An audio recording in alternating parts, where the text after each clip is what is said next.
अस्सलामुअलैकुम। Face to face with Ayesha Bakhsh में आपको खुशामदीद कहेंगे। लाहौर के हल्का NA 133 में ज़िमनी इंतखाब के गैर सरकारी गैर हतमी नताइज आना शुरू हो चुके हैं। इब्तिदाई नताइज के मुताबिक मुस्लिम लीग नून की उम्मीदवार शाइस्ता परवेज मलिक को बरतरी हासिल है, जबकि पीपल्स पार्टी के उम्मीदवार असलम गिल दूसरे नंबर पर हैं। इस हल्के में मजमूई तौर पर 254 पोलिंग स्टेशन हैं, जिनमें से 64 पोलिंग स्टेशन से मौसूल होने वाले गैर सरकारी गैर हतमी नताइज के मुताबिक शाइस्ता परवेज मलिक ने 9,317 वोट हासिल किए हैं, जबकि असलम गिल के वोटों की तादाद अब तक 6,909 है। पीपल्स पार्टी ने पंजाब में अपने कदम जमाने के लिए इस ज़िमनी इंतखाब में भरपूर मुहिम चलाई है, जिसके असरात इब्तिदाई नताइज में फिलहाल दिखाई देते हैं। लेकिन क्या वो इस मुकाबले में कोई सरप्राइज कर सकती है? इसके लिए हतमी नताइज का इंतजार करना होगा। इस हल्के से पाकिस्तान तहरीक इंसाफ के उम्मीदवार जमशेद इकबाल चीमा कागजात नामजदगी में तकनीकी वजूहात के बायस मुकाबले से ही बाहर हो गए थे। आज PTI की जानिब से अपने वोटर्स से अपील की गई थी कि वो घरों पर रहें और वोटिंग के अमल का बॉयकॉट करें, ताकि टर्नआउट कम से कम हो। PTI की ये अपील कितनी कारगर रही, इसका फैसला भी हतमी नताइज के साथ ही सामने आएगा। दूसरा अहम इशू और मामला PDM अपोजिशन का कल होने वाला सरबराही इजलास है। पूरे एक साल से एक ही मामले की कोशिश है। फैसला कुन इजलास मौलाना फजलुर रहमान कह चुके और ये पहली बार भी नहीं। इससे पहले 23 नवंबर वाले सरबराही इजलास में भी PDM लॉन्ग मार्च, इस्तीफों और बल्दियाती इंतखाबात के बॉयकॉट पर किसी भी नतीजे पर नहीं पहुंच पाई। अब इत्तलात हैं कि असेंबलियों से इस्तीफे का मामला नून लीग और JUI में इख्तलाफात की वजह बना हुआ है। मौलाना इस्तीफे देना चाहते हैं और वो शुरू दिन से देना चाहते थे जब से हुकूमत आई है, जबकि नून लीग समझती है कि पीपल्स पार्टी के बगैर असेंबलियों से इस्तीफों का कोई फायदा नहीं। इत्तलात ये भी हैं कि नून लीग अभी तक इस्तीफों के मामले पर जमात के अंदर ही फैसला नहीं कर सकी। अब देखें कि कल के इजलास में क्या होगा। नून लीग भी पीपल्स पार्टी की तरह अदम एतमाद के ऑप्शन पर गौर कर रही है। कल का PDM का इजलास कितना नतीजा खेज होगा, इस पर भी प्रोग्राम में बात करेंगे और गुज़िश्ता रोज सियालकोट के अफसोसनाक वाक़े पर भी राय लेंगे कि तमाम तबका हाय फिक्र की जानिब से इस वाक़े की यकसा मजम्मत की गई है। हुकूमत और इंतजामिया की जानिब से सख्त एक्शन भी लिया जा रहा है, लेकिन क्या इस बात की यकीन दहानी हो सकती है कि आइंदा ऐसा वाक़या नहीं होगा? आज मुत्तहिदा उलमा बोर्ड इजलास भी हुआ है। 7 तारीख तय की गई है, जहां बैठकर हतमी क्या नतीजा निकाला जाएगा, किस तरीके से ऐसे मामलात को हैंडल किया जाना चाहिए और किस तरह का एक्शन प्लान हमें दरकार है, उसके ऊपर भी बात की जाएगी। जो मेहमान मेरे साथ मौजूद है, बहुत ही प्रेस्टीजियस पैनल है, भरपूर तौर नजर रखे हुए जितने मामलात हैं और आप उनकी राय इन मामलात पर जानते रहते हैं। आरिफ हमीद भट्टी साहब लाहौर स्टूडियो में मौजूद हैं, इस्लामाबाद से शहजाद चौधरी साहब ज्वाइन कर रहे हैं, कराची से मजहर अब्बास साहब मेरे साथ हैं। आप तीनों मेहमानों का बहुत शुक्रिया। भट्टी साहब, आप यहाँ मौजूद हैं। NA 133 इब्तिदाई नताइज आ रहे हैं, फ़र्क कितना है, कितना नहीं, कोई सरप्राइज आ सकता है? बिस्मिल्लाहिर्रहमानिर्रहीम। आशा, मैं इत्तेफाक से ये ग्रीन टाउन, ये जो एरिया फिर के हूँ, मेरा ख्याल है इलेक्शन है ही नहीं। मैं मतलब है एग्जैक्ट तो कोई भी नहीं कह सकता। 15 से 20 हज़ार तक नून लीग आराम से जीत जाएगी। शुरू से उनकी सीट है। इलेक्शन अगर कहीं कहीं नज़र आता है तो बैनर और इश्तिहारों का। इलेक्शन है ही नहीं, ये नून लीग की सीट थी। परवेज़ मलिक अल्लाह जना नसीब करे, उन पे हुआ, उनकी मिसिज है। तो PTI वैसे ही उनके कैंडिडेट तकनीकी या फरार के रास्ते की वजह से जमशेद चीमा साहब फरार हो गए, क्योंकि ये मैं मानते ही नहीं कि सारी उम्र इलेक्शन लड़ते रहे हो, आपके पास इस हल्के के 2 तजवीज़ कुंदा और ताइद कुंदा ही नहीं है। ये एक अलग बहस है। मेरे ख्याल में ये इलेक्शन मुस्लिम लीग नून बाआसानी कामयाब हो गई जाएगी, इसलिए चलो इंतजार तो करना होगा। आप तो कह रहे हैं कि कोई अच्छा मजहर अब्बास साहब, पीपल्स पार्टी ने बड़ा जोर लगाया है। पंजाब में बार बार सवाल किया जाता है पीपल्स पार्टी को कि अब कोई स्पेस नहीं रह गई। आपके ख्याल में क्या टफ टाइम देने में कामयाब रही पीपल्स पार्टी आज अब तक के जो इब्तिदाई नताइज, और कितना को फर्क हो सकता है दोनों के दरमियान, पीपल्स पार्टी और नून लीग में? देखिए आयशा, पीपल्स पार्टी के लिए इस लिहाज से ये इलेक्शन अहम है कि इसमें उनके उम्मीदवार को वोट कितना पड़ता है, और जाहिर है इसका turn out generally by election में टर्न आउट कम होता है। अगर शायद PTI मैदान में होती तो टर्न आउट ज़्यादा होता इसके मुकाबले में, क्योंकि सेकंड नंबर की पार्टी थी पिछले इलेक्शन में, अच्छे खासे वोट लिए थे उन्होंने, गालबन 74-75 हज़ार के करीब वोट लिए थे उन्होंने। तो जाहिर है PTI अगर होती तो शायद टर्न आउट भी ज़्यादा होता। तो पीपल्स पार्टी के अपने असेसमेंट में ये इम्पोर्टेंट है कि पीपल्स पार्टी का उम्मीदवार कितने वोट लेता है। ज़ाहिर है 2018 में 5,000 वोट लिए थे, तो अगर उनके जाके 10, 15, 20,000 वोट बनते भी हैं तो मेरा ख्याल है पीपल्स पार्टी के लिए कुछ ना कुछ काम करने की गुंजाइश पंजाब में मौजूद होगी। लाहौर तो पीपल्स पार्टी बहुत अरसे से हारती आ रही है, काफ़ी अरसे से, मुश्किल से 90 के बाद तो उन्होंने उस तरह पीपल्स पार्टी ने लाहौर कभी विन ओवर किया ही नहीं पीपल्स पार्टी के इस नुक्ते नज़र से। लेकिन मैं भट्टी साहब की इस बात से एग्री करता हूँ। मुझे नहीं लगता कि टेक्निकी बिनात पे जो है नॉकआउट हुई है पीटीआई ने कॉन्शियसली ये इलेक्शन नहीं लड़ा। उन्हें अंदाज़ा था कि क्योंकि अब आइंदा बल्दियाती इलेक्शन भी आने वाले हैं, फिर जनरल इलेक्शन भी आने वाले हैं, तो लाहौर की अगर ये नशिस्त जो कि रवायती तौर पे मुस्लिम लीग नून की है, उन्होंने अगर लड़े अगर वो और हार गए तो उसके असरात बाकी इलेक्शंस पर भी पड़ेंगे। लिहाजा उन्होंने, वरना आप फ़र्ज़ करें एक उम्मीदवार क्या नामजदगी मुस्तरद भी हो जाते हैं तो कवरिंग कैंडिडेट तो होता है। बिल्कुल दुरुस्त। पर कवरिंग कैंडिडेट भी उनकी वाइफ थी ना, तो उनके पास मौजूद ही नहीं थे तजवीज़ कुनिंदा और तायद कुनिंदा, मुयस्सर ना हो सके। ये जिस हल्के से, और इसके जिम्मेदार एजाज चौधरी साहब हैं। अच्छा, ये बड़ा जबरदस्त सवाल उठा रहे हैं कि जिम्मेदार कौन है। भट्टी साहब ने भी जो बात की, शहजाद चौधरी साहब, अब इसे फरार कहा जाए या इरादतन बड़ी सुबकी से बचने की कोशिश कि नून लीग आपके ख्याल में आसानी से ये जीत जाएगी और 133 के अंदर जो पीपल्स पार्टी ने एफर्ट की है, एक मैसिव कैंपेन, ये वाकई कमबैक की तैयारी है? अच्छा, चूंकि मैं लाहौर में मौजूद नहीं हूँ इसलिए मुझे नहीं पता कि पीपीपी ने कितनी मैसिव कैंपेन की या नहीं की। शोर तो काफ़ी सुनने में आया टीवी की हद तक या उनकी तकरीरों की हद तक, लेकिन हल्के के अंदर कितना काम हुआ ये कहना मुश्किल है। इंटरेस्टिंग चीज़ ये है कि इस वक्त जितने वोट, देखिए एक तो ये ज़िमनी इंतखाब है इसलिए इसका तनासब आम इंतखाब से कम होगा, लेकिन उसी तनासब से जितने परसेंट लोग उस वक्त पेयर हुए वोटर्स बाहर निकले और आज जितने निकलेंगे, उस तनासब से अगर सीटें पीएमएलएन की कम होती हैं तो फिर तो ठीक है, लेकिन अगर उस तनासब से कम सीटें वोट मिलते हैं पीएमएलएन को, तो फिर पीएमएलएन के लिए भी कुछ परेशानी की बात ये हो सकती है कि क्या लोग वाकई सियासत से उकता रहे हैं। पहली बात तो ये है। दूसरी बात, पीपीपी का वोट लेना उनके लिए तो एक प्रॉमिसिंग चीज़ हो सकती है। नंबर 5,500 6,000 से अगर ऊपर हो जाते हैं, उनके 20,000 पे चले गए, इस तरह चले गए, तो उसका मतलब ये होगा कि पीपीपी को पीटीआई के ना होने की वजह से फ़ायदा पहुंचा, और पीपीपी इसको अपनी एक उम्मीद समझ के ये तसव्वुर कर सकती है कि शायद अगर वो थोड़ी और मेहनत करे तो पंजाब में अपनी कोई जगह बनाना है। ये याद रखना चाहिए कि ये तीसरी नंबर पे भी नहीं थी पंजाब के अंदर एज अ पॉलिटिकल पार्टी पिछले आम इलेक्शंस के अंदर।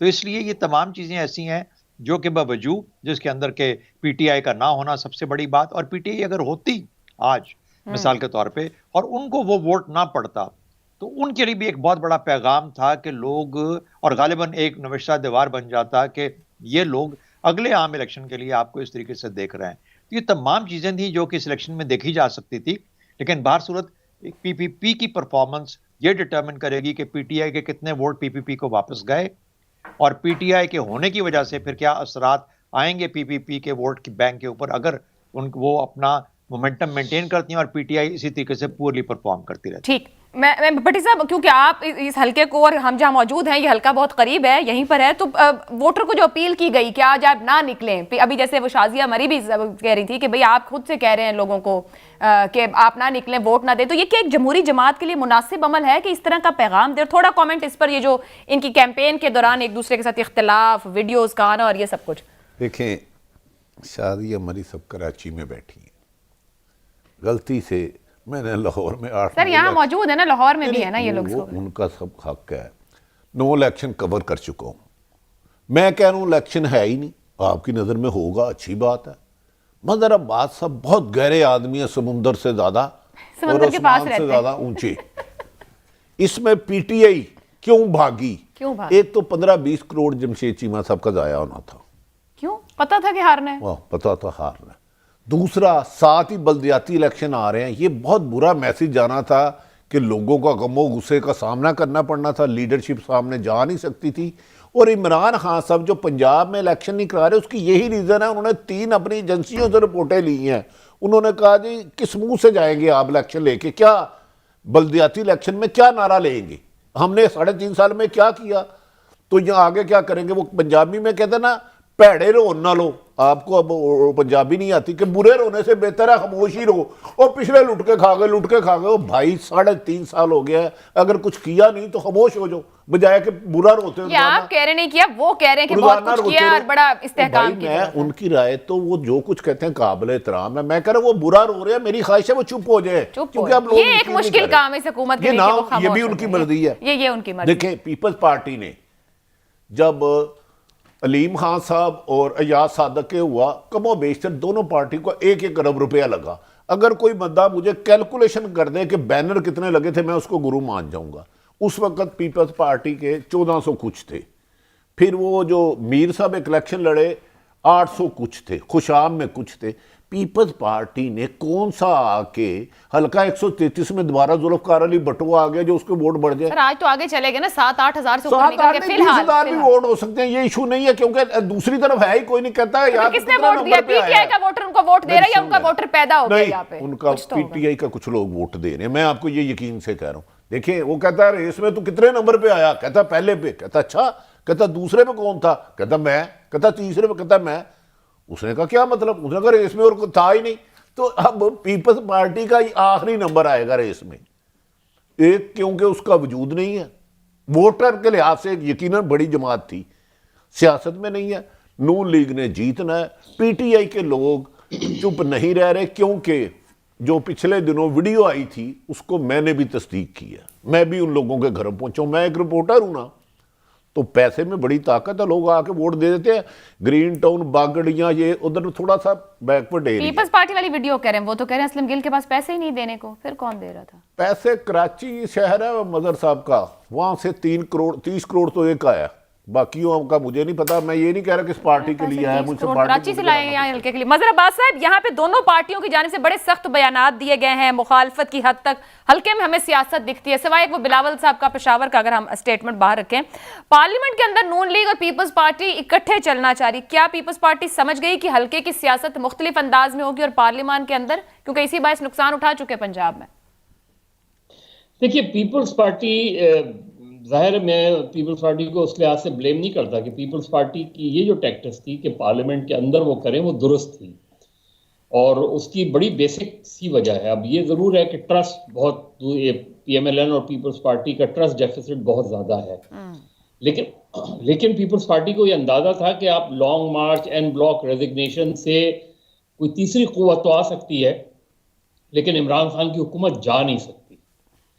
और पीएमएलएन और पीपल्स पार्टी ने अनफॉर्चुनेटली जो पॉलिटिक्स की, उसके नतीजे में इवन सेनेट के अंदर वो चेयरमैन सेनेट के खिलाफ अदम एतमाद की भी तहरीक ना ला सके, और उसी चेयरमैन सेनेट को दोबारा नाकाम भी नहीं कर सके। उसके बावजूद कि आज भी सेनेट में अपोजिशन मेजॉरिटी में है, लेकिन ये तब्दीली नहीं ला पाए वो, तो वो बाकी मामला तब्दीली क्या लाएंगे? तो मेरा ख्याल है इस 3.5 साल का जो निचोड़ है वो अपोजिशन की बदतरीन नाकामी है। ना वो लॉन्ग मार्च कर पाए, ना वो पार्लियामेंट के अंदर कुछ कर पाए, ना वो पीडीएम के अंदर कुछ कर पाए, पीडीएम मुत्तहद कर पाए। तो अपोजिशन तो बहुत ही शदीद मुश्किलात का शिकार है, लेकिन उसके बावजूद पीएमएलएन का अपना जो वोट बैंक है पंजाब में, वो खासी हद तक इंटैक्ट है, जिसके भट्टी साहब ने निशानदेही की। मदन साहब, अगर मैं मुख्तसरन कमेंट शहजाद साहब की तरफ जाने से पहले आपसे, NA 133 अब तक की जो सूरत हाल इस ज़िमनी इंतखाब में हमारे सामने, जो भट्टी साहब ने बात की और आप जो बात जिस तरफ लेकर जा रहे हैं, मौजूदा सियासी हालात और इस हुकूमत की कारकर्दगी, यहाँ का नतीजा रिफ्लेक्ट करेगा? पहली चीज तो ये कि 30 करोड़ कराची से क्यों आए? लाहौर में भी काफी लोग हैं जो 30 करोड़ दे सकते हैं, भट्टी साहब को पता है। लेकिन ये कि मेरा ख्याल है पीपल्स पार्टी जाहिर एक पॉलिटिकल रियलिटी है, उस पंजाब में वो तकरीबन वाइप आउट हो गई है, तो वो अगर कम बैक लोकल, ये तो मेरा ख्याल एक बिगिनिंग थी, लेकिन असल होगा लोकल बॉडीज इलेक्शन। तो आप कह रहे हैं शाइन करने जा रही है पीपल्स पार्टी? शाइन वाइन तो खैर, शाइन तो आप अपने चूज पे भी करते हैं, वो तो कोई मसला नहीं है, लेकिन इम्पोर्टेंट ये है कि पीपल्स पार्टी जो है वो अब तक ये रियलाइज नहीं कर सकी है कि पंजाब में पॉलिटिक्स क्या करनी है, वरना यौम तासीस का जलसा लाहौर में होना चाहिए था। यौम तासीस उस शहर में होना चाहिए था जिस शहर में पार्टी बनी है। आपने उसी शहर में पिछले, पता नहीं, मुझे याद नहीं पड़ता कि आखिरी यौम तासीस लाहौर में कब मनाया गया। सही। तो आपने अगर पंजाब में पॉलिटिक्स करनी है तो भुट्टो साहब सिंध के लीडर थे, लेकिन पंजाब उनका पॉलिटिकल बेस रहा सारी जिंदगी, और पंजाब में उन्होंने सारी पॉलिटिक्स की उस लिहाज से, और पीपल्स पार्टी पंजाब में पॉलिटिक्स ही नहीं कर रही।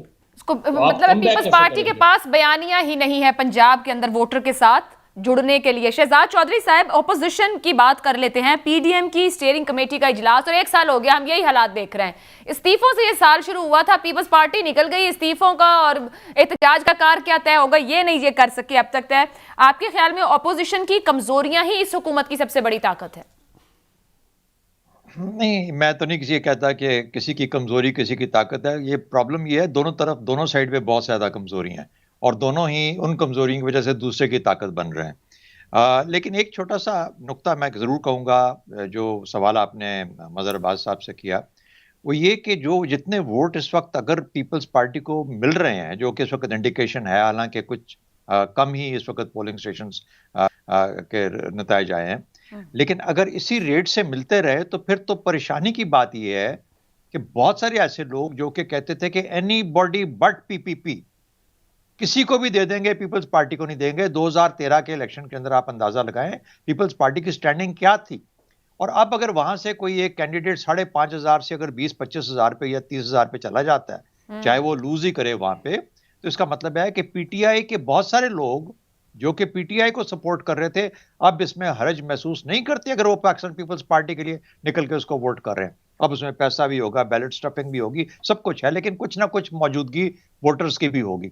तो इसलिए ये एक अजीब सी डायनामिक बन रही है जिसके अंदर पीटीआई को खदशात हो सकते हैं और पीपीपी की उम्मीद बेहतर हो सकती है या बढ़ सकती है। उनकी उम्मीद सही होगी या गलत होगी ये डिपेंड करता है लार्जर पंजाब के ऊपर। फिर वहां पे देखना पड़ेगा कि सिर्फ एक हल्के में नहीं, पूरे पंजाब के अंदर पीपल्स पार्टी किस तरह उनको परसीव किया जाता है या कैसे परफॉर्म करती है। शहजाद साहब, दो छोटे छोटे सवाल इनको कमेंट क्या आप जी जो आप डायनामिक की बात कर रहे हैं ये नेचुरली बन रही है? ये मेरा एक आपसे सवाल है, क्योंकि बहुत से तबसरे और तज्जिए हो रहे हैं। अगर पीपल्स पार्टी को और कितना को वोट हो तो आप समझते हैं कि डिफरेंस वाकई दिखेगा और नजर आएगा? जहां पे हम इशारा करते हैं, मेरा नहीं ख्याल कि वहां पे अब कोई इस किस्म की कोई इंटरेस्ट रह गया है कि इनमें से कौन बेहतर है। भट्टी साहब बहुत हंस रहे हैं आपके इस इंटरेस्ट को कि कोई भट्टी साहब बिल्कुल ठीक कहते हैं, उनको ज्यादा मुझसे पता होता है, लेकिन मैं वैसे जनरली अपनी आपको अंडरस्टैंडिंग बता सकता हूं। ठीक है, मदद साहब कोई कमेंट करना चाह रहे थे? जी नहीं, मैं भट्टी साहब से ये पूछना चाह रहा था, मेरे जहां तक इन्फॉर्मेशन है कि टीएलपी भी इस हल्के में है, उनका उम्मीदवार भी है, तो ये भी बड़ा इंटरेस्टिंग होगा कि टीएलपी का उम्मीदवार अगर है तो वो कितने वोट लेता है। नहीं है देखिए, एक तो शहजाद साहब की बात पे नहीं हंस रहा था मैं, वो जो जिन कह रहे थे ना ताकत, उस ताकत ने भी थोड़ा सा इधर अपना एक गेम खेल लिया। एक तो मैं आपको ईमानदारी से अपनी राय है, नून लीग ने वो मेहनत ही नहीं की जो इलेक्शन में मेहनत दरकार होती है। उनका यकीन था पहले दिन से, जब जमशेद चीमा, मेरा ख्याल है या उन्हें कोई गैब का इल्म था कि जमशेद चीमा लड़ेगा ही नहीं, क्योंकि कमो बेशतर 20 करोड़ रुपए की हो गई है। अब असलम गिल साहब ने भी ना, अगर सिर्फ बैनर और इश्तिहार प्ले कार्ड लगाए हैं तो उसकी करोड़ों में होगी पैसे। नून मेरी सुई तो गैब के इल्म पे घड़ी आगे गई नहीं। इलेक्शन नून लीग ने वो मेहनत ही नहीं की। 10% भी जो इलेक्शन में आम कैंडिडेट करते हैं उनको ज़हनी तौर पे यकीन है कि पीपल्स पार्टी कंपटीशन कर ही नहीं सकती। ये मेरी राय है। एक और चीज जी, और दूसरा भट्टी साहब के बाद जी भट्टी साहब जी सर मुकम्मल कर लें आप। बात कर। दूसरी बात यह है कि नून लीग पीपल्स पार्टी 15 वोट ले ले, 20,000 ले ले, इससे कोई फर्क नहीं पड़ेगा। ठीक है, ये पता चल गया कि पीटीआई वहां में जाने से अवॉइड कर रही है। जो मदर साहब ने बड़ा खूबसूरत था कि उन्हें डर था कि बल्दियाती इलेक्शन से पहले एक रिजल्ट आ जाएगा। गालबन 19 दिसंबर को केपीके में है, अप्रैल में ये दावा ये कर रहे हैं इधर कराना है। इधर तो स्टेक ये बहुत गहरी बात है। ठीक हो गया, मैं बड़ी शीरी बात है और बड़ी गहरी बात है। जी शहजाद साहब, बात है क्या, देखिए आपने वो जिक्र हो रहा ना ताकत के, जो ताकत है वो किस तरह अपना रोल प्ले एक ज़िमनी इंतखाब में एक सीट के ऊपर अगर किसी ने रोल प्ले करना है तो क्या करेगा? और ख़ास तौर पर जब इतनी नाउमीदी हो चुकी हो एक सियासी निज़ाम से, एक पार्लियामेंट से, एक जो ऑप्शन है उनसे, तो फिर कौन वैसे ही अपना वक़्त और अपनी एफर्ट ज़ाया करता है? वैसे शहजाद साहब, कतई कलामी की माजरत, एक माजी का बल्कि हालिया माजी सितंबर 2017 का इलेक्शन था, NA 120 का, कुलसूम नवाज का ज़िमनी इंतखाब, और हम सबको याद है वो किस तरह प्ले आउट हुआ था उस वक्त पर, और उसके बाद से बड़ा जनरल इलेक्शन में भी सिचुएशन चेंज हुई थी। चौधरी साहब काबिल एहतराम, जल्दी था नहीं चौधरी साहब काबिल एहतराम है जी बिल्कुल। चौधरी साहब एक मिनट जी प्लीज। 2018 और 2021 में बहुत फर्क होता है, बल्कि 2022 तकरीबन आया हुआ है। अच्छा, अब मैं चौधरी साहब काबिल एहतराम है, सियालकोट के इलेक्शन में कितना धुंध पड़ा है, वो भी एक ज़िमनी था ना? बिल्कुल ठीक है, मुझे बताएं। डस्का इलेक्शन, डस्का इलेक्शन नहीं, डस्का इलेक्शन और जो जीता है पीटीआई का, ठीक है। अच्छा, ये दोनों ज़िमनी इलेक्शन थे। चले अभी मुझे बल्दियाती पे भी जाना है। पैसा कितना लगा है? धुंध वाले और लोग थे, वो कह रहे हैं इंटरेस्ट वाले और हैं। मजहर साहब, वो टीएलपी का यहाँ से कैंडिडेट नहीं है अभी इस बार, आप कुछ कमेंट करना चाह रहे हैं? ओके, चलें ठीक है, नहीं बस उसी ठीक है। एक ब्रेक लेनी है, और भट्टी साहब ने बात की थी कि रिपोर्टें आ गई थी बल्दियाती आ जाएं, बट बल्दियाती लेकर हुकूमत ईवीएम चाहती है, ईवीएम जिन्होंने करवाना है उनके अपने तहफ्फुज़ात मौजूद हैं। तो सवाल बनता है सियासी दर्जा हरारत क्या हुकूमत के काबू में है और हुकूमत मुस्तहकम है अपने मामलात के साथ? इस ब्रेक के बाद प्रोग्राम में आपको एक बार फिर खुशामदीद कहेंगे। भट्टी साहब, ब्रेक से पहले NA 133 और हुकूमत के कॉन्फिडेंस की हम बात कर रहे थे कि यहाँ से उम्मीदवार ना लड़ सका पीटीआई का। बल्दियाती के ऊपर बड़ी बात हो रही है, कुछ फैसले पीडीएम कर रही है और हुकूमत ईवीएम के जरिए चाहती है। क्या पॉसिबिलिटी लगती करवानी है इलेक्शन या नहीं? देखिए, मैं अर्ज कर रहा हूँ, हुकूमत अप्रैल में इलेक्शन सुना है जो अदालतें फरमा रही हैं, और वो कह रही हैं बकौल आपके ईवीएम पे जा रहे हैं। इसका मतलब वो नहीं ना चाहते। सिंपल बात है। क्या इज इट पॉसिबल, मुझसे 100 गुना ज्यादा साहिब इल्म शहजाद चौधरी साहब है, मदर साहब है, क्या अप्रैल तक ईवीएम मशीनें, पंजाब मुल्क का 62% पॉपुलेशन है, ये मशीनें आ सकती हैं? इसका मतलब है वो नहीं चाहते इलेक्शन भाई। अब इससे तो ये भी फिर ये सर देखिए, NA 133 में भी उन्होंने, आपने जैसे कहा कि टेक्निकल प्रॉब्लम बन गई, तो इसका मतलब बल्दियाती के लिए भी एक टेक्निकल प्रॉब्लम बन गई। मैंने कहा ना, शहजाद जो सब तशरीफ फरमाए, मदर साहब है, इन दोनों से पूछ रहे हैं क्या इतनी जल्दी अप्रैल तक, आज 5 गालबन हो गई दिसंबर, ईवीएम मशीनें हो सकती हैं इतनी के पूरे पंजाब में इलेक्शन करा सकते हैं? वन बाय वन आप शहजाद साहब, आपके ख्याल में ये जो हुकूमत कह रही है, और अभी तो सर एक्ट भी पास होना है जिसके नीचे बल्दियाती इंतखाब होना है और इस पे इलेक्शन कमीशन के तहफ्फुज़ात हैं, तो फिर ये गवर्नमेंट करना क्या चाह रही है, करवाना चाह रही है ये इंतखाब?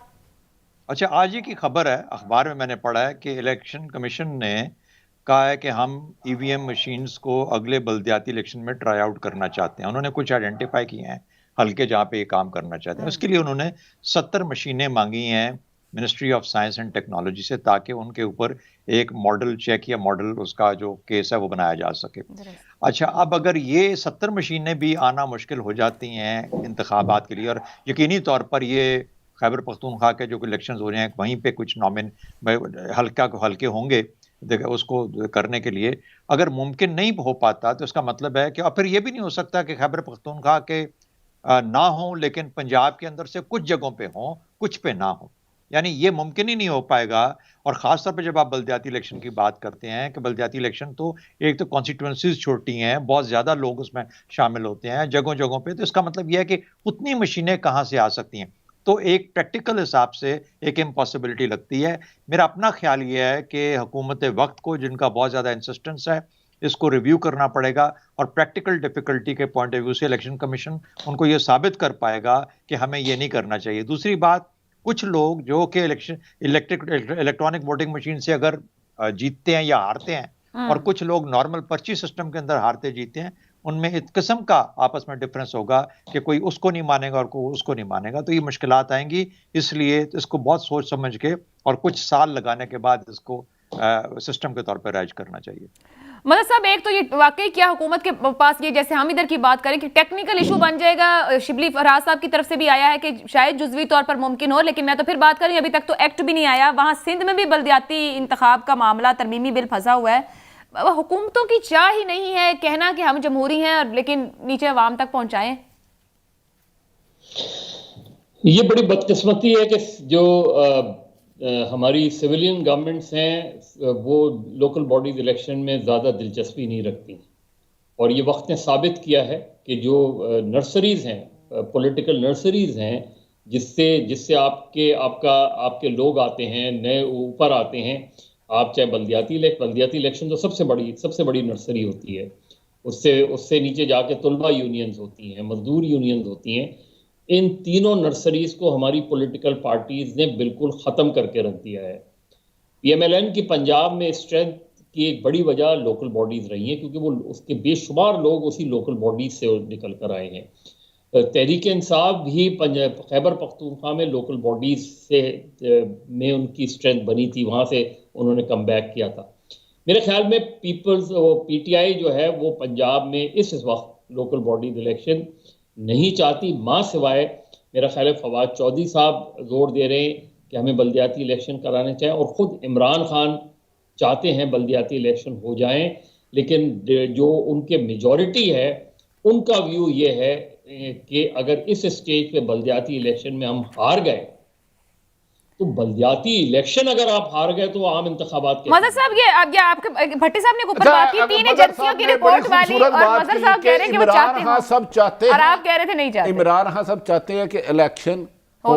मैं कहता हूं, और उनकी पार्टी की कुछ, मैं कहता हूं इमरान खान सब ही नहीं चाहते। यही आपने आगाज में कहा, फैक्ट्स पता चल गया है। आज से 1.5-2 साल पहले शायद ना चला हो। अब हालात बहुत चेंज हो गए हैं। अब इमरान खान सबको, अभी जो आपने फरमाया ना, उन्होंने कहा इलेक्ट्रॉनिक वोटिंग से कराएंगे। अब काबिल एहतराम है 70 वो देते हैं, तो आपको पता है पंजाब में कितने चाहिए मशीनें? सर जनरल इंतखाब को 8 लाख, बिल्कुल, और बल्दियाती तो बहुत छोटी छोटी 254 इसमें है, और हर पोलिंग स्टेशन में 4 पोलिंग बूथ होते हैं, 3 या 4 ना कराने वाली बात हुई ना, टेक्निकल झगड़ा मुतनाज़ बना दो। थोड़ा सा मेरे ख्याल में अब इमरान खान सब तक फैक्ट्स जा चुके हैं कि भाई बल्दियाती इलेक्शन कराए तो आउट हो जाओगे पहले ही। मेरी ये इंफॉर्मेशन है, हो सकता गलत हो। अच्छा, एक यहाँ पे मैं राना सना की गुफ्तगू सुनवाना चाहती हूँ। सबको, काफिले को भी एतराज था, बट वो अपने मुतालबात मनवाकर ईवीएम पर खामोश हो गए। भट्टी साहब, एक तो पॉसिबिलिटी यहाँ पे सब लोग कह रहे हैं पॉसिबल भी है कि नहीं, और ये इतना एक्सट्रीम स्टेटमेंट नून लीग की तरफ से दे देना। नून लीग पंजाब में करा सकती है, क्या में करा सकती है। अल्लाह रहम करे, आपने बात सुनी, वो क्या कह रहे हैं कि अगर ईवीएम पर इंतखाब हुआ तो हम टीएलपी मॉडल के मुताबिक फिर एहतजाज करेंगे और फिर हम सब कुछ करेंगे। बिल्कुल, ये प्लानिंग का हिस्सा। उन्होंने, राणा साहब ने गलत नहीं कहा, ये मेरी भी इंफॉर्मेशन। इसमें कौन सी रॉकेट साइंस है? प्लानिंग भट्टी साहब, ओ भाई देखे, मरियम साहिबा कहती है मैं नहीं तो कुछ नहीं। ये उनकी writing on the wall policy है। इवन के अपने चचा को मैसेज है कि वफाक छोड़े, अगर किसी सूरत में चेंजिंग कभी होती है नहीं होती, मैं उसका नहीं कह रहा, पंजाब भी मैं करूंगी। तो याद रख ले, मुस्लिम लीग नून ने खुसूसन पंजाब में हर वो काम कर गुजरना है जो बहुत जिसके साथ हालात खराब हो सकते हैं। ये मेरी इंफॉर्मेशन है, मैं आपको अर्ज कर रहा हूँ। मैंने शहजाद साहब, आप ये जब हम बात करते हैं सीनियर लीडरशिप की और फिर हम पार्लियामेंटेरियंस की बात करते हैं और फिर इस तरह के स्टेटमेंट आना पार्लियामेंटेरियंस की तरफ से, सर इसको कमेंट कीजिएगा। हाँ आयशा, आप मुझे बताइए ना, क्या हैरानगी क्या है कि चाहे वो टीएलपी है, चाहे राना सनाउल्लाह पीएमएलएन की कोई बात हमें बताते हैं इस तरीके से इस पैराए में, तो फिर जो सियालकोट में हुआ है, वो जो फिर आम आदमी है, देखिए ये भी मसले होते हैं ना। तो मसले ये है कि यार, ये बाकी फिर दुनिया कहती है कि हम किसी कम माँ की औलाद हैं, कि तुम लोग तो जाके सड़कें बंद कर सकते हो, तुम लोग तो कानून हाथ में ले सकते हो, तुम तो मारामारी कर सकते हो, तुम तो जो चाहे कर सकते हो। तो फिर यार, ये हमारे हाथ में कानून क्यों नहीं आ सकता? आज आपका मुआशरा उस जगह पे खड़ा है जहां, देखिए, बहुत सारी चीजें जो हुकूमत कह रही है वो गलत है, वो सही, मैं नहीं मानता उन चीजों को। मिसाल के तौर पे मैं एग्री करता हूँ ईवीएम पे जाना चाहिए, लेकिन कब जाना चाहिए? जब ये इलेक्टोरेट और ये जो कैंडिडेट्स हैं और ये सियासत का निज़ाम है उस लेवल पे पहुंचेगा जहां पे ऐसी चीजों को संभाल सके। जहां पे आपने पोलिंग बूथ से निकल के हारने के बाद गालियां देनी है एक दूसरे को, वहां पे ईवीएम हो या पर्ची हो, सबका हाल एक ही जैसा होता है। तो इसलिए खुदारा, जब आपने किसी चीज को देखना, प्रैक्टिकल सेंस में देखिए, लोगों को ट्रेन करना, रिटर्निंग ऑफिसर्स को ट्रेन करना, प्रिजाइडिंग ऑफिसर्स को ट्रेन करना, लोगों को ट्रेन करना, और फिर लेवल आपका, भाई ये टेलीफोन है, टेलीफोन तो चलो तस्वीर देख के सारे लोग आगे पीछे कर लेते हैं, उधर बैठ के जब करना पड़ेगा फिर यकीन कोई नहीं किसी को किसी चीज के ऊपर, हर चीज से एतमाद उठ चुका हुआ है। तो इसलिए ये जो जिस जुबान में हम गुफ्तगू करते हैं उसके नतायज सड़क के ऊपर किसी और शक्ल में हमें भुगतने पड़ जाते हैं लीडरान की तरफ से, चाहे वो दीनी लीडर हो, सियासी लीडर हो, या कोई और किसी किस्म का लीडर हो। एक तो इससे एतराज बरतने की बात है। दूसरी बात में सच्चाई ये है कि वाकई ईवीएम के लिए फिलहाल हम इस वक्त हमारा तैयार निजाम नहीं, वक्त तैयार दरकार। नहीं है, इसलिए उस वक्त किसी और तरीके से उसको हैंडल कीजिए बजाय इस तरह के नारे मारने। बजाय कि उसको मुतनाज़ बनाया जाए। तवक्कुआत जायज़ हैं या नाजायज़ हैं इलेक्शन कमीशन से मज़हर साहब, लेकिन साथ साथ इसको भी कमेंट कर दीजिएगा कि नून लीग और जेयूआई पूरा एक साल गुजर गया, वो वहीं खड़े हैं जहां से साल शुरू हुआ था। आपको लगता है कि ये पीडीएम की कोई अब से है या बिल्कुल जो ट्रस्ट की हम बात करें खत्म? देखिए, जेयूआई के लिए तो सूरत हाल बहुत ज्यादा गंभीर है।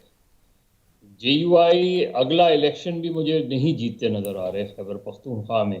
मौलाना फाजल रहमान की अपनी नशस्त जो है वो उसमें है, प्रॉब्लम में है। तो जेयूआई के लिए तो ये सिचुएशन बहुत ख़राब है और उनकी फ्रस्ट्रेशन समझ में आती है कि ना पीडीएम चल पा रही है, ना जो है वो कोई सही मानों में रेजिस्टेंस दे पा रहे हैं। जेयूआई अब सोलो फ्लाइट करने की भी पोजीशन में नहीं है, पहले भी नहीं थी। लेकिन कमिंग बैक टू ईवीएम, अगर ईवीएम नहीं हो सकती तो इलेक्शन रिजल्ट मशीन ले आए ताकि ईवीएम के बगैर ही मामला हल हो जाए। लेकिन ये तो मैंने लाइटर नोट में कहा।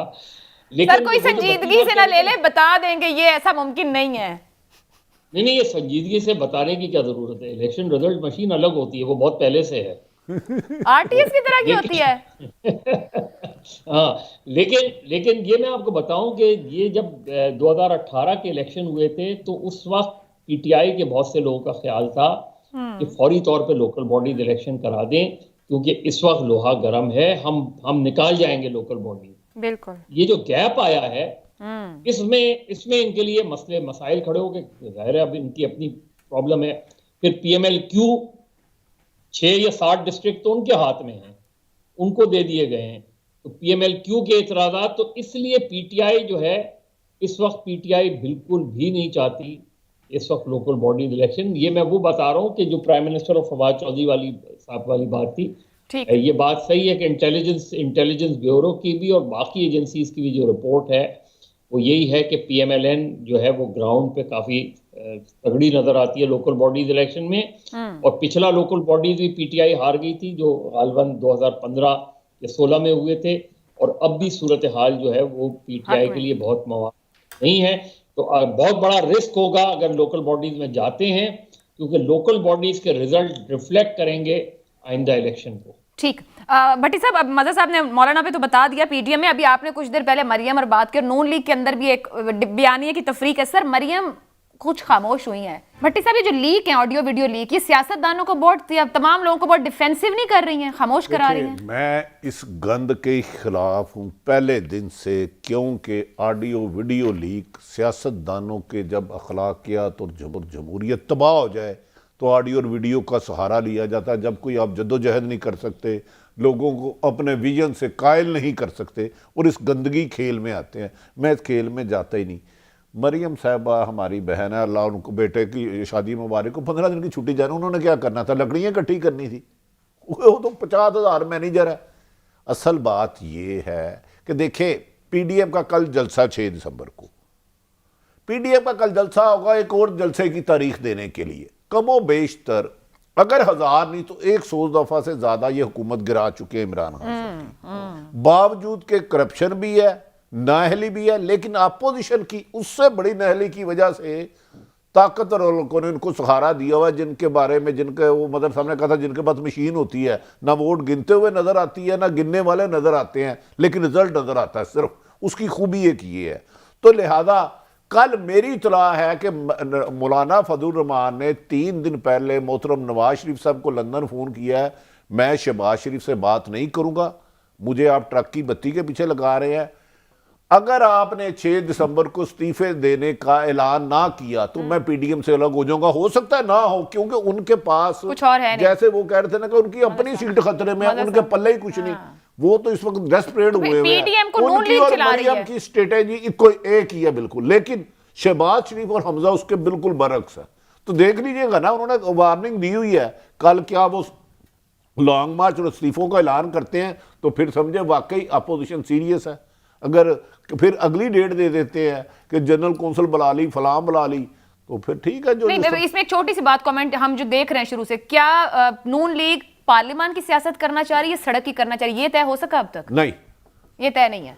शहबाज शरीफ साहब कह चुके हैं कि मुझे गिरफ्तार ना किया जाए तो हम 23 तक इंतजार करेंगे। ये मेरी खबर है, झुटला दे तो इनका। अगर गिरफ्तार कर लें तो क्या करेंगे? 23 का इंतजार नहीं करेंगे? तो गिरफ्तार कर लेंगे तो फिर किसी को कहेंगे यार को मुकमुका करा दो। पहले भी मैं बाहर आके किड़ा मरियम का बयानिया अपनाया है, वरना दोनों नुआ एक सिंपल बात है। चलो मेरी राय गलत है, शहबाज शरीफ साहब और मोहतरमा मरियम नवाज साहबा बैठे, जो मरियम बोलती है पीछे शहबाज शरीफ वही बोली जाए, समझे वो बच्चे को पढ़ा रहे हैं। वो क्या होता था, लब्बे आती है दुआ बन के तमन्ना मेरी। सर अब ऐसी भी सूरत हाल नहीं होगी, इतना तो पढ़ फिर पढ़ दोनों का पढ़ा अगर बयानिए में फर्क ही नहीं है तो बातें करते। मैं तो कह रहा हूं फर्क है, वो नहीं तस्लीम करते। मैं good cop and bad cop शायद खेलने के उसमें के कुछ हासिल वसूल हो जाए। यार नवाज शरीफ भी डील के तहत गए, ये तो हकीकत है, ये तो हकीकत है, ये सब हकीकतें बयां से। आखिरी जब शहबाज शरीफ की पेशी थी, प्राइम मिनिस्टर हाउस चाहता था गिरफ्तार हो जाए, मैसेज कन्वे हो गया था। फिर ताकत जो नजर नहीं आते उन्होंने कहा नहीं गिरफ्तार करना, हमने इसको गारंटी दी है। अब मैं इससे ज्यादा क्या कहूं। ठीक है, शहजाद मगर चौधरी साहब और साहब शहजाद साहब सिर्फ गुजारिश है, अगर हुकूमत मेरिट पे कर रही है, मुझे तो इन पे सिलेक्टेड एहतसाब लगता है, मैंने माना मैं गलत होऊंगा। मौलाना फजलुर रहमान साहब को नैब ने बुलाया, उन्होंने कहा मैं नैब को जूते की नोक से लिखता हूं और फलां शख्सियत के पेशावर में हमला उधर करूंगा एहतजाज। मरियम ने पथराव किया, लाठीचार्ज हुआ, शेलिंग हुई। नैब अगर सच्ची है, केस भी सच्ची है, तो उन्होंने क्यों नहीं पकड़ा इन दोनों को? मेरी तरह रहनुमाई फरमा दें, अब दोनों काबिल एहतराम है। शहजाद साहब हाँ नहीं, बिल्कुल ठीक कह रहे हैं भट्टी साहब कि ये अगर इस किस्म का मामला नजर आता है, और नजर आता है, इसमें कोई शक की बात नहीं है। कोई थोड़ी सी गुंजाइश क्रिएट की गई है कि मामलात को थोड़ा सा सुलझाया जाए, अपीज़ किया जाए। अब ये किस हद तक जाती है बात, ये बात वाली बात है। लेकिन मेरा सवाल इससे फिर भी वो ज़रा मुख्तलिफ है। वो ये है, आपने चाहे वो शहबाज गिल साहब हो, राना नसरुल्लाह और सनाउल्लाह हो या कोई और हो, आपने मुहावरा देखा है सियासत का जो इस्तेमाल हो रहा है? अच्छा, ये हैं हमारे फिक्री लीडर, इस माशरे की फिक्री नशोनुमा करने वाले लीडर। किसकी जिम्मेदारी है? उस्ताद, सियासी लीडरान, मुफ्ती साहिबान, उलमा हजरात, बड़े सिविल सोसाइटी की लीडरशिप, मीडिया बड़ी हद तक। अब मुझे बताइए ना कि इस सियासी मुहावरे के साथ आप इस माशरे की कैसे नशोनुमा करेंगे और उनसे क्या तवक्कुआत करेंगे? मुझे पता है आपका अगला सवाल इसी के मुतालिक होगा जो आपने सियालकोट की बात करनी है। जी बिल्कुल, हमने बिल्कुल जी हम हैरान क्यों होते हैं इन चीज़ों के ऊपर जब हम इस तरह के मामले देखते हैं, चाहे वो मोटरवे के ऊपर कोई खुदा न खास्ता किसी असमंदरी का मामला आता है, छोटे बच्चों के साथ ज्यादती का मामला आता है, क्यों हम परेशान होते हैं, क्यों हैरान होते हैं? शहजाद साहब आप बड़ी अजीब बात कर रहे हैं। हम हैरान क्यों ना हो सर, हम जीता जागता मुआशरा है, कोई खड़ा पानी नहीं है, हमने आगे जाना है, दुनिया हमें देख रही है, हम उनको देख रहे हैं, हम क्यों ना हैरान हो? हम परेशान हैं, हम सीख रहे हैं ना, इसीलिए जीता जागते हैं, हम सीख रहे हैं। हम इनकी मुहावरे से, हम जुबान से सीखते हैं कि हमने किस तरह का मुआशरा बनना है, और बन गए हैं। अब आपको इसकी फिक्र करनी चाहिए कि इस माशरे को अगर कोई दुरुस्तगी का मौका है, पॉसिबिलिटी है, तो कैसे दुरुस्त किया जाएगा। बाकी देखिए चलें नहीं मैं वापस इस इशू पे आऊंगी। आपने अपॉर्चुनिटी, ये मौके की बात की हो सकती। जाते जाते मजहर साहब एक मुख्तसर कमेंट, गुज़िश्ता महीने की तब्दीली के बाद अभी हम ये सारे पॉलिटिकल स्टेबिलिटी की बात कर रहे हैं, इस्लामाबाद पिंडी में एक स्टेबिलिटी है, मामला ठीक है, स्मूथ सेलिंग है। ये सवाल आपने शहजाद साहब से करना था, मुझसे क्यों कर रही हैं? मैं तो शहजाद साहब के सवाल जो उन्होंने जवाब दिया उसका मेरे ख्याल में शहजाद साहब ने बड़ी इंपॉर्टेंट बात की है। मेरे नुक्ता नज़र से पाकिस्तान में पिछली मेरा ख्याल है 2 या 3 दिहाइयों से थॉट प्रोसेस ख़त्म हो गया है। हमारे यहाँ तालीमी इदारों में आपको थॉट प्रोसेस नज़र नहीं आएगा। आप सेमिनार्स में चले जाएं, वर्कशॉप्स में चले जाएं, कॉन्फ्रेंसेस में चले जाएं, तकारीर सुन लें, आप डिस्कशन सुन लें, डिबेट सुन लें, पॉलिटिकल लीडर्स की तकारीर सुन लें, उनके बयानात सुन लें, थॉट प्रोसेस मुझे नज़र ही नहीं आ रहा। हो सकता है मैं गलत हूँ।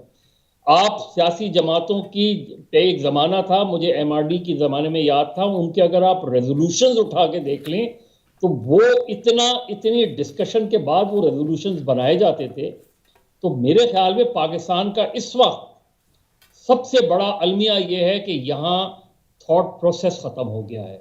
ठीक। और अगर थॉट प्रोसेस ख़त्म हो जाए तो फिर आप वही देखते हैं जो हम देख रहे हैं। ठीक है, एक ब्रेक की इजाजत दीजिएगा, और ब्रेक के बाद आकर जो प्रोसेस आखिर क्यों नहीं है, या अगर कोई मौका मिला है हमें दुरुस्त समझाने का तो किस तरह मुमकिन है, इस ब्रेक के बाद।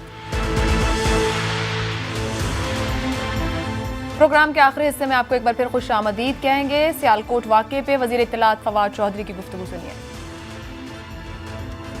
22 करोड़ की आबादी में हमारा एक बिल्कुल मोतदल मजाज के लोग हैं। हर पाकिस्तानी का सर शर्म से झुक गया है। ये किसी एक जमात का मामला नहीं है और इसमें बिखरे हुए भी मुख्तलिफ जमातों में लोग हैं। हमारे यहाँ तमाम सियासी जमातों के अंदर लीडरशिप मौजूद है जो इस खतरे का एहसास करती है और उसको इससे निपटना चाहते हैं, बहैसियत कौम निपटना चाहते हैं।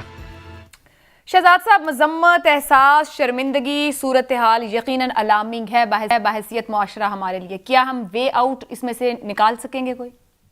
नदामत, शर्मिंदगी सब अपनी जगह जायज़ है, बल्कि गैर इंसानी किस्म का फेल है। और गैर इंसानी फेल ये पहला फेल नहीं है, बहुत सारे ऐसे हो चुके। इंसानियत अपनी जगह पे, हम इंसान नहीं रहे, कोई और बनते जा रहे हैं। किसी और ग्रोह को कुछ और नाम दे दीजिए हम लोगों को। लेकिन इससे क्या हुआ, क्या है, इसको करेक्ट कैसे किया जा सकता है? अब तो जो बनना था बन गए, कैसे किया जाए? मेरे चंद उसके अंदर सजेशंस हैं। पहली बात, सियासत को और ऐसे जहन लोगों को जिनको कि हम आसानी के साथ अपने रास्ते से हटाने के लिए सियासत का रास्ता दिखाते हैं, इसमें फ़र्क करना पड़ेगा। इसका मतलब ये है कि जो कुछ अभी तक आपने समझा है कि हम मेन स्ट्रीम कर सकते हैं लोगों को, अगर हम पॉलिटिकल डायरेक्शन दें, और इसमें सिर्फ ये पार्टी नहीं है, और भी लोग हैं जो इस रियासत के खिलाफ इकदामात उठाते हैं, किसी और तरफ जाते नजर आते हैं, तो हम उनको माफ़ी ऐलान करके वापस ले आते हैं।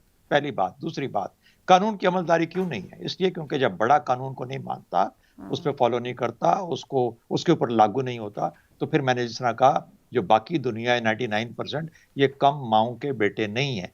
इसलिए ये समझने की ज़रूरत है कि हम उस जगह पे पहुंच चुके हैं जहां पर कि ये जो तबकाती फ़र्क है हमारे अंदर, जो कि 99% एक तरफ और 1% एक तरफ, ये 99% कहते हैं हमारी माएँ आपकी माओं से छोटी नहीं है। इसलिए अब इनको 1% को अपना रास्ता सीधा करना है। और तीसरी बात, जो अगर कोई बनाता है, जो अगर कोई सस्टेन करता है, जो अगर कोई रास्ता दिखाता है, वो ये काम बंद कर दे, क्योंकि अब इसके आगे सिवाय तबाही के और कुछ नहीं रह गया। खाई इतनी बड़ी है कि उसको पाटना भी मुश्किल हो जाएगा। ये 3-4 चीजें हैं जिनको कि हर एक को देखना पड़ेगा अगर हम इसमें से निकल सकते। ठीक। मदद साहब, मुत्तहिदा उलमा बोर्ड 7 तारीख को बैठने जा रहा है, इस मसले का हल निकाले, शर्मिंदगी और माफी की बात कर रहे हैं, और उनके ख्याल में ये इंतजामी मसला है। देखिए, नहीं, मेरा ख्याल है सिर्फ इंतजामी मसला नहीं है। मैंने फिर वही बात की, वहीं से मैं कंटिन्यू करूंगा कि आप क्या लोगों ने सोचना छोड़ दिया है। और सोचना इसलिए छोड़ दिया है क्योंकि जो लोग सोचते हैं वो या तो मुल्क बदर कर दिए, या मुल्क बदर हो जाते हैं, मुल्क में रहना उनके लिए मुश्किल हो जाता है, या वो मार दिए जाते हैं। तो जब कोई मुखालिफ बयानिया आएगा ही नहीं, तो उसी बयानिए पर बहस आप करते रहें, उसी में कुछ थोड़ा ऊपर नीचे, कहीं इंतज़ामी, कहीं पॉलिटिकल, कहीं वो बैठ जाएं, गुफ्तगू कर लें, कोई भी हो उनसे बातचीत करके मसले को हल कर लें। तो एक ही बयानिए के गिर्द जो है वो चीज़ें चल रही हैं। दूसरे बयानिए वाला डिबेट कर ही नहीं सकता, डिस्कशन कर ही नहीं सकता, उसके लिए बहुत मुश्किल है। दलील से अब गुफ्तगू का वक्त ख़त्म हो गया है। दलील से बात करने को जो है पसंद नहीं किया जाता। जो लोग दलील से गुफ्तगू करते हैं उसका जवाब चीख व पुकार से आता है, और उसमें दलील करने वाला या तो चुप हो जाता है, या वो पीछे हट जाता है, या वो रास्ता आपको दे देता है कि जाइए फिर। तो जो हमने बोया वो हम काट रहे हैं, जो फसल हमने बोई है वो हम काट रहे हैं, और कब तक काटते रहेंगे ये पता नहीं, जब तक कोई नया पौधा नहीं लगाएंगे। अब नया पौधा आप कैसे लगा सकते हैं? नया पौधा उसी सूरत में लग सकता है जब आप बैठ के डिस्कशन करें। हम डिस्कशन, आप मुझे बताएं, मुत्तहिदा उलमा बोर्ड है, उसके अंदर मुझे बताएं कि प्रोफेसर्स कितने हैं, कोई दूसरे नुक्ते नज़र के लोग भी ताहिर अशरफी साहब फैसला करेंगे जी इंशाल्लाह। और यही देखिए, मैं वही कह रहा हूँ ना, तो मेरा अपना वो ये है कि इसका 2 तरीके। एक तो ठीक है कि आप ज़ाहिर कानून की हुक्मरानी होनी चाहिए, यानी चाहे ये वाला मसला हो, कोई भी मसला हो, कानून की हुक्मरानी होनी चाहिए। दूसरे ये कि रियासत ने अपनी रिट कैसे बनवानी है, यानी बाकी चीज़ें, सब चीज़ें मुज़ाकरात के ज़रिए करें आप। दूसरे किसी भी फरीक के हाथ में, कोई भी गैर रियासती ग्रोह के हाथ में असला होना ही जो है सबसे बड़ा चैलेंज होता है रियासत के लिए। ठीक, कि वो असले से आपको चैलेंज कर रहा है, यानी जिन्होंने आपके जो है इतने सालों में बच्चे मारे, आपने यानी ना वो हथियार आपको दे रहे हैं, आप उनको अफगानिस्तान में बैठ से उनके मुज़ाकरात कर रहे हैं, यहाँ से उनके लोग रिहा हो रहे हैं, तो उनका क्या लॉस है? उनका तो कोई भी लॉस नहीं है। तो उनके फॉलोअर्स जो हैं, उनके फॉलोअर्स को इंकरेजमेंट मिलती है। जब रियासत इस तरह सरेंडर करती है तो फिर उनके फॉलोअर्स ताकतवर हो जाते हैं, उनके फॉलोअर। तो ये जो सूरत हाल है, तो इस चीज को कानून की हुक्मरानी, रियासत की रिट अगेंस्ट आर्म्ड ग्रुप जो आर्म्ड हैं, उनको डिसआर्म करना रियासत की जिम्मेदारी है। अगर रियासत उन्हें डिसआर्म नहीं कर सकती तो फिर ये रियासत का फेलियर है। ठीक। और तीसरी चीज ये कि आपके तालीमी इदारों से लेके, जब सबसे इंपॉर्टेंट तालीमी इदारे हैं, कि तालीमी इदारों में थॉट प्रोसेस, मुख्तलिफ व्यूज का होना, डिस्कशन, ये बहुत जरूरी है। इसी से आपकी नई पौध आगे आती है। ठीक है। भट्टी साहब, जहां बात रियाद के मुख्तलिफ अदवार में हुए वाकयात, पीपल्स पार्टी में, पीटीआई में, नून लीग में, वो कह रहे पूरा सच और दलील से हम बात नहीं करेंगे तो रास्ता निकाल सकेंगे हम इसमें? देखिए, मदर साहब ने कहा सोचने नहीं, अब नोचने का दौर आ चुका है। ये तो लोग इसको कर रहे हैं, ये दरिंदगी है। कोई आशिक़े रसूल किसी शख्स को मार ही नहीं सकता। आप नबी पाक मोहम्मद सल्लल्लाहु अलैहि वसल्लम रहमतुल्लाह अलैहि फरमाते हैं, किसी गैर मुस्लिम को बिला वजह मारने वाले पर जन्नत हराम कर दी गई है। हदीस मुबारक बता रहा हूँ। लेकिन ये आज वाकया हुआ, 1001 वाकया हुआ, किसको सजा मिली है? सियालकोट में जो 2 बच्चे मार दिए थे वो रिहा हो चुके हैं। गुजारिश है, मैं माफ़ी चाहता हूँ, हुकूमत बहुत ज़्यादा जिम्मेदार। एक आलम दीन को बीच में आना चाहिए, असातिज़ा को आना चाहिए, गली मोहल्ले में ये शऊर पैदा करना चाहिए। अगर आप माओ को ताकत दे देंगे तो ऐसे हादसा होते रहेंगे। कहीं फैक्ट्री में हो, चौराहे पे हो, सड़क पे हो। खुदारा कानून जब कमज़ोर होता है तो फिर याद रख रहे माओ के पास ताकत जाती है। तो पाकिस्तान में बदकिस्मती है, कानून नाम की चीज़ है ही नहीं। अफसोस के साथ ही जो हमारे पैनलिस्ट भी बात कर रहे हैं कि कानून दारी ना होना बुनियादी वजह है। क्रॉस द बोर्ड कानून की अमलदारी से ये आगाज़ कर लिया जाए तो शायद हमें रास्ते मिलना शुरू हो जाएं। तीनों मेहमानों का बहुत शुक्रिया। मुझे इजाज़त दीजिए। अल्लाह हाफ़िज़।